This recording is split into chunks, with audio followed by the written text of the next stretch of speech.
Oh, hey there guys, welcome back to another video. Thought I'd show my build of the Thalassa fleet miniatures game. Basically it's that ancient naval game set in the Roman, Greek, ancient era with large triremes and biremes. But anyways, I picked this game up just fairly recently from my local hobby store called Tisty Minis, and yeah, I thought, which I did a video on before, like an unboxing video, and thought I'd go through the build process and show you how I put everything together.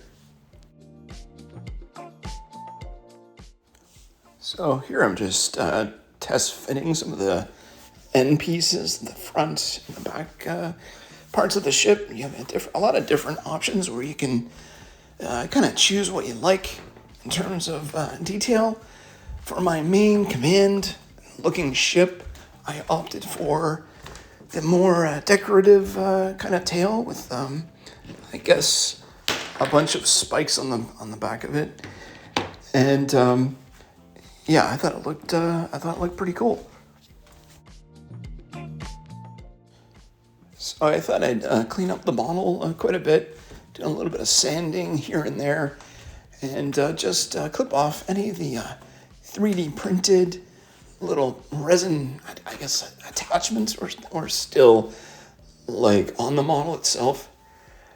And you want to be careful with using a knife. I have a bad experience so far. I don't know, 3D printing models and me don't seem to mix very, very well, but anyways, this is something I gotta learn to get a little better in terms of handling resin from 3D printing, but just comes with the territory. But I just kept that in mind, and I used my knife very, very gently to trim some of the little mounting pieces off because they weren't quite fitting the way I liked. There was a little bit of a gap, but I figured I would do my best to make it look pretty good.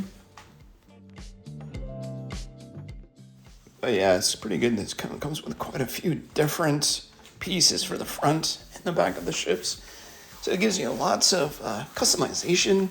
And with the online STL files, you should be able to create a lot of different combinations for your ships.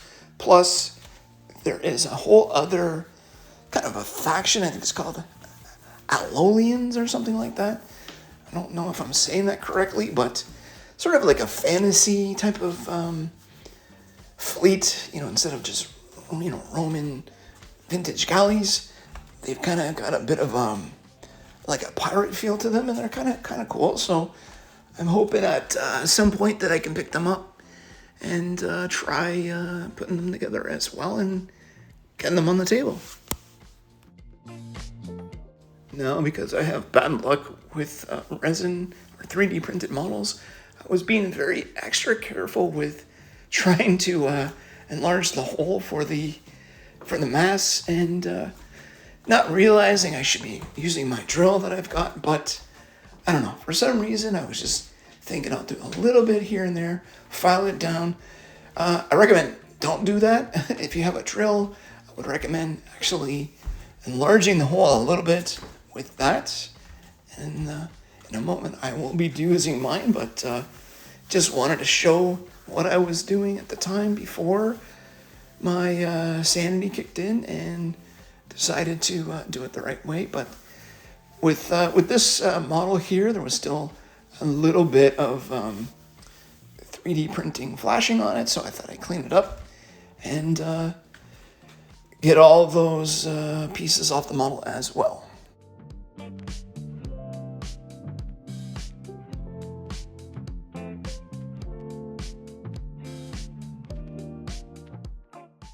Yeah, and even the smaller ships are very customizable. So, I mean, with this one, it's just being able to put a different front end piece, and I decided to pick the one that kind of fit the back of the model. So, a little bit of a curve at the front and the back. I thought it looked I thought it looked pretty cool, kind of like a horn beetle or something like that. I thought it was, kind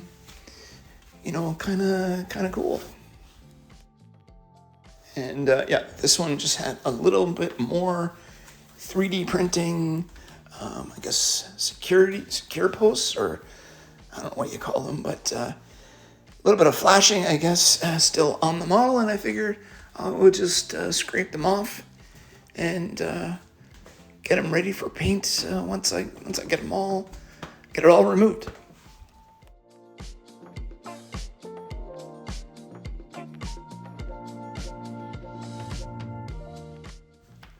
So this ship actually had a little bit of, I wouldn't say damage, but the front of it had a little bit of a hole in the resin, and I thought I would use some green stuff to fill it in.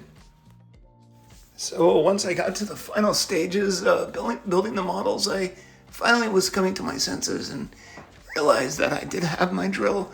So I went and picked it up from my hobby desk and proceeded to work on drilling the holes a little bit, just to clean them up, give them a little bit of extra space, and it allows the mass to plug in quite easily. So for the back of the ship, I realized I had this command piece, kind of like a tent, I guess, for the main commander, and it looks like it goes over top of the rower that early on I kind of broke him when I started working on these things and re-sculpted him, but turns out technically I really didn't need it because I can just cover him up with this piece, but I'm going to leave it as an optional piece to switch it out if I want, and maybe there's other pieces I can get that will go in its place, so best to leave it modular. But to fit it on, I had to kind of clean the underneath it a little bit just to kind of make sure it worked nicely. But once it was done, now this clip was just trying to be dramatic to get it to sit on in one shot, but that didn't really work out very, very well, so had to be just do it again, see if it will fit on in one shot, and that's what it looks like. Yeah, and with the final assembly of all the models, here they are on the table, ready to be painted, and along with the tokens. And hopefully you liked the build video that I put together here. There was a lot of extra footage that I had to cut down to a few minutes, but anyways, I'm going to work on painting these next, and hopefully if you're interested in the game itself, I'll put a link in the description below where you can pick it up, hopefully, and get yourself gaming Thalassa in the ancient Roman seas. Have a good night.